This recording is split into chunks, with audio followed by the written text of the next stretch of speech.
What you know as a modern state today is essentially a creation of the financial sector.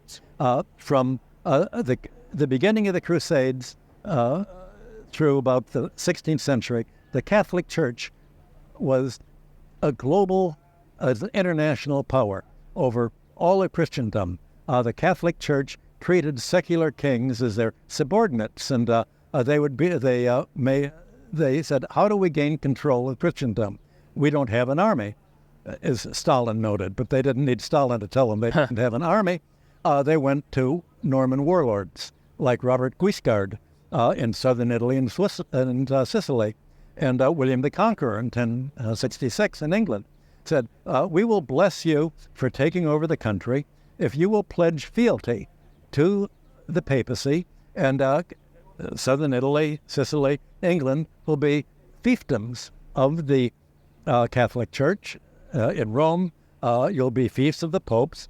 We'll expect you to let us appoint the bishops in your countries, and the church lands were larger than the royal estates in England and many other realms, and we'll expect you to pay tribute to us. But we will back you and give you church approval of your divine right not to let Parliament and other people limit your ability to fight wars on our behalf. And Rome, by the 12th century, Rome tried to subdue other European countries to its own control. And Germany, the German kings, who were officially the Holy Roman emperors, were not warlords. They didn't want Roman control. They wanted to appoint their own bishops and to have the church part of a public society instead of having a theocratic control. So the popes told Edward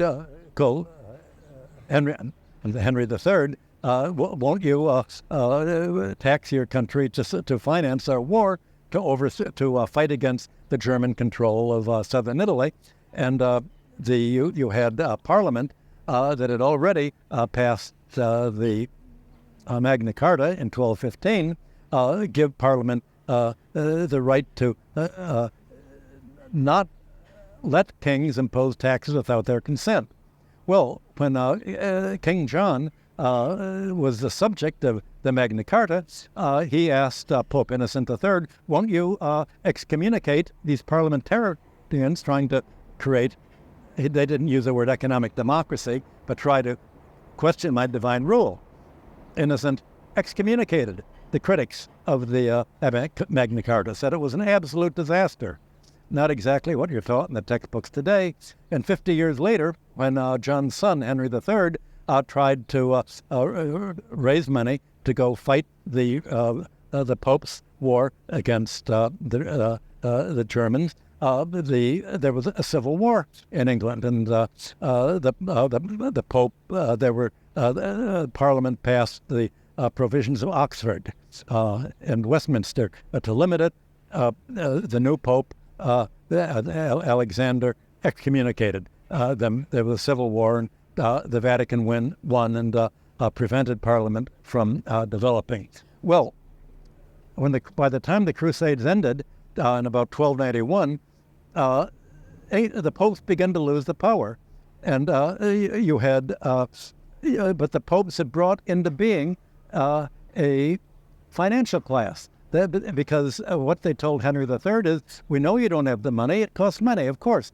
Here are some signed documents. Here are papal bulls. We want you to sign these to the Italian bankers that we've rounded up that will provide the money to pay the troops. Because if you're going to have a war, you need funding. And so the Vatican said, how are we going to fund these wars and provide the financing for our Christians to fight against to essentially fight against existing Christianity? Rome wanted to essentially conquer all. There were 5 patriarchates of Christendom. Rome was the least important patriarch. The main one was Constantinople. There was Antioch. there was Alexandria, and there was Jerusalem. That made 5. Rome said, these are all terrible. We're going to excommunicate them. We want to take over them. And indeed, the Crusades were fought against other Christians to impose Roman Christianity against Eastern Orthodox Christianity. Well, the Roman Pope said, well, and I guess if we're going to go to war to have our power, we have to reverse all of the teaching of Christianity. We have to change the opposition to usury, because, of course, these bankers that we're supporting want to get paid interest. And so you had the schoolmen, the academics, come up and say, well, there's a difference between interest and usury.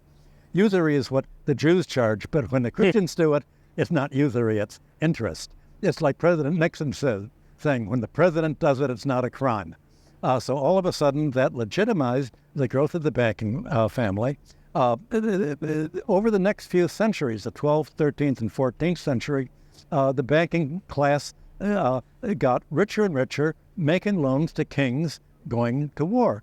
But around the 15th century and 16th century, there was a problem. The kings began, and European kings had the same problem that Latin America had in the 1980s and has again today. They couldn't pay the debts because the debts were growing at compound interest. You would have the bankers being told by whatever kings they lent to, especially French kings, I'm sorry, we can't afford to pay you. You'll have to lend us the money to pay. And the bankers would say, well, if we don't lend them the money, they'll default. And if they default, then how are we going to pay our depositors, who've got the money? We've got to lend them the money and hope that somehow it's going to work out. That's I called confidence, the confidence fairy. You have to give them the confidence. And so they would do it. But finally, the problem is that what did kings have to pay? They had the royal domain, the king's own property. That wasn't the property of the land, just their own private holding, like the palace in England, and its the other property that the Queen of England has, but not all the rest of the property. And they had the right to tax as long as the nobility would go along with it, and the kings could impose excess taxes on trade. They get trade monopolies to pay, but that still wasn't enough money to pay the debts. And so the banker said, it really, lending money to kings, we're going to lose the money because they can't get paid. What are we going to do? Well, they found that there was another model, and that model was in small Italian self-governing cities that were communes, Florence, Genoa, and in a commune, the whole commune was run collectively. They'd vote for their leaders, and the leaders of the commune would pledge all the money of the commune and all the wealth of its members to pay the debts that they needed, the war debts that they needed to take on in order to fight wars against the Catholics that were trying, the Romans who were trying to attack them to take them over. So gradually the financial class said, well, what we need, if only national states could do what these self-governing Italian and Dutch communes had done, and do this on a national level. And Holland created a commune on that basis.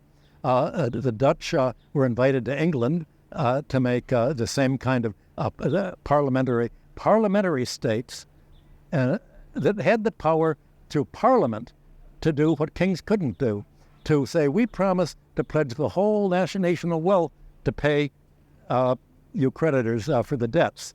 And so they became what was called a fiscal state. The royal domains were not fiscal states. They were royal autocracies.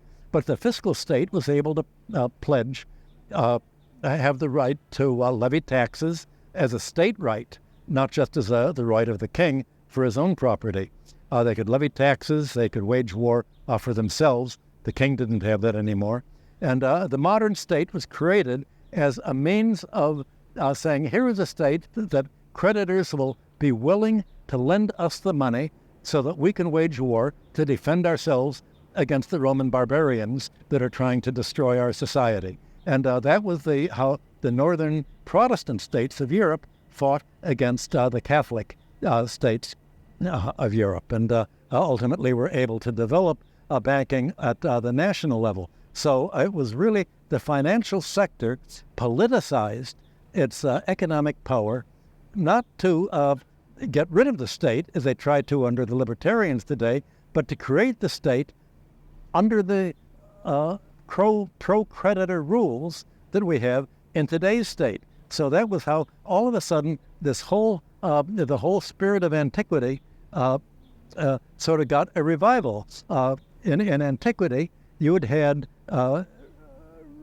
kingship. They called it royal divine kingship, where the king was able to proclaim, cancel the debts, and wage war, and to essentially have the power to prevent an oligarchy from developing.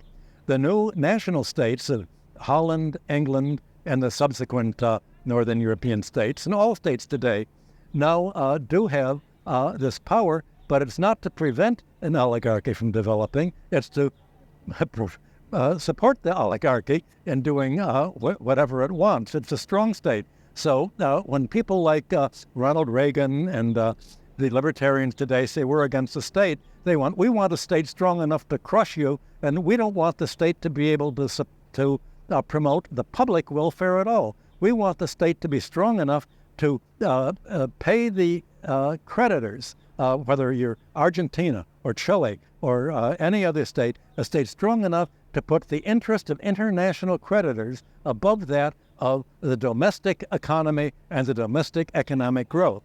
So you still have the same fight between, will the economy grow and be free, or will creditors have the right to reduce it to debt serfdom? So all of the academic articles that I've done on land tenure and the origins of enterprise, coinage, credit, and charging of interest, all were trying to trace this common denominator of civilization. And when you look at civilization as the political expression of creditor-debtor relationships, then you all of a sudden, this is as important for civilization as sex was for Freud. This is what it boils down to.